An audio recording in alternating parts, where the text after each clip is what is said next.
Yeah, let's welcome back. Stephanie, you're on the grievance committee. I think I just heard you say that the grievance committee has 14 people. It depends. Like that's how many might be there that day. Like not everybody comes to every meeting. So a grievance committee has 14 people on it, any number of which may be in attendance on a particular day. Okay, tell me how that works. If someone files a complaint, it goes to UAR, and then we meet 3 or 4 times a year. So like this this is my first year. This is a UAR thing. This is then. from UAR. Yep. And then they send it to us so we can read it before we get there. We cannot discuss anything with anyone outside of that room. And then we just go through the code of ethics. And compare it with the complaint. And some of them are pretty straightforward. Yes, there is a complaint here. And other people, and other ones, it's like this isn't really, and it doesn't really fall under code of ethics. It's more just somebody wanting to complain. So, and then we decide if it gets, passed on to professional standards. So I'm sure as you go through these cases, you have 1,000 different stories. I've been lucky. We've had a pretty low, we've only got a couple for the one next week, and we only had a handful for the last one. I think by and large, realtors are ethical. I truly do believe that. There's just, a few who like to play like it's the Wild West. And other people, like I was just saying, a lot of people can justify their actions. Sometimes I don't understand the degree of that justification, but, they are able to do it. Can you give us a case study as an example of something that was interesting to you that may be helpful? On any of those, I can't yet because they haven't been decided. Okay. So anything on the grievance committee, I couldn't. Because they haven't been decided, and you are not far enough into it that. So we've decided to send them on to the professional standards committee, but they've not made a ruling yet. Oh, okay. You've made a decision to send it on to that committee, and then they do a ruling. They do. They make the.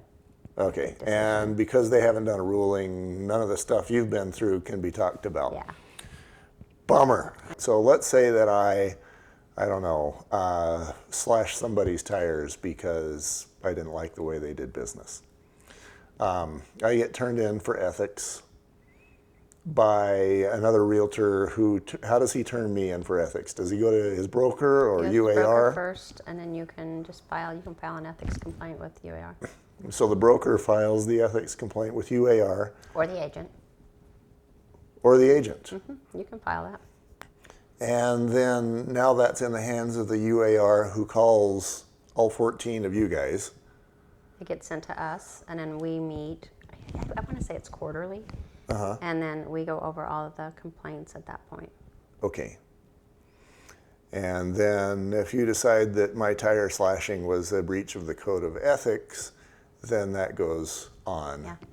I can give you one example of one that I felt should be turned into code of ethics. I don't know if it ever was. Okay. But this was it's probably 4 or 5 years ago.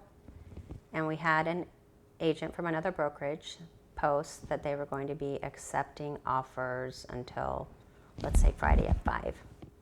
They were going to put it on the market. They put it on the market Monday. We're not going to review offers until Friday at 5. So and this is a younger agent, but experienced. And an older agent in my office had taken a client through on Wednesday and waited to submit his offer because he didn't know, one, is that agent going to be representing other buyers, and now he's going to know the terms of my offer, and is he going to deal with me ethically and not let his buyer know, hey, I have offers up to this amount, we need to beat this amount? He just wanted to keep his offer until the very last minute.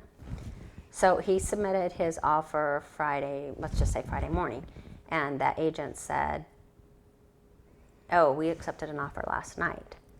Oh. He said, well, you posted, and it's on the MLS that you weren't going to look at offers until Friday at noon. And the agent rightfully said, my seller can change his mind and do what he wants to do. Because the seller can't do that. And the agent in my office said, well, it just would have been great if you could have, said that so we would have all get our offers in earlier. And I understand he's venting a little bit because he's upset. But then that agent in the other office came back with a string of text calling this older agent like every name in the book, along with the fact that, you're an idiot, you should know better, you never wait till the last minute, you're the one who didn't serve your client. But I'm talking every swear word you could have in there and calling him names. To me, that was like so unprofessional. Which brings up the question, I can't slur your name in front of a group of random people. Can I slur your name in front of you and only you? Yeah, can you? And Yeah. is that, like, these are professional standards. Are you being professional? Yeah. And if you're sitting here venting this, I'm sure you're venting at your office. I'm sure you're telling other people. I'm sure you're disparaging me to your clients, saying, oh, this idiot, blah, blah, blah, agent sent me this offer and he's all, angry because we didn't wait on him, and I'm sure that, the words didn't stop there. But either way, that to me, I felt like this is our standard of professional conduct, and that was not professional at all. Right. Oh, yeah. Things like boomer, things like that, things that did not, names I still cannot believe. And they were all via text, so there was a printed record of that. That's not smart. No. So these are the people that probably need to be booted now. Here's my thing for you, and it's kind of like we need to have a Darwin Award of realtorness. People that Again, most agents are good. people that improve the gene pool by eliminating themselves from it. Yeah. That's the Darwin Award. So let's say that you or I run into a person like that. We know they're like that. We hesitate to turn them into the ethics board because maybe we feel like that makes us a tattletale or a snitch or, some sort of a bad guy. Is it ethical to turn somebody in who you feel deserves it, and is it not ethical to not turn someone in who perhaps deserves it? That is our job. Uh-huh. Our job is to police our industry, and if we don't police ourselves, who's going to? Like, we keep our standards high by requiring a minimum standard. And if we don't enforce it, then it becomes worthless. So I feel it is unethical to not turn in someone for an ethics violation, because you're allowing that person to continue down a bad path of where they're harming the public, they're harming other agents. They could ultimately harm themselves and lose their license. So you could be doing them a favor by stopping them at the baby steps. Yeah. Let me underline that with a story of my own. How long have we gone on this particular segment? Maybe we do this on the next segment. Be right back.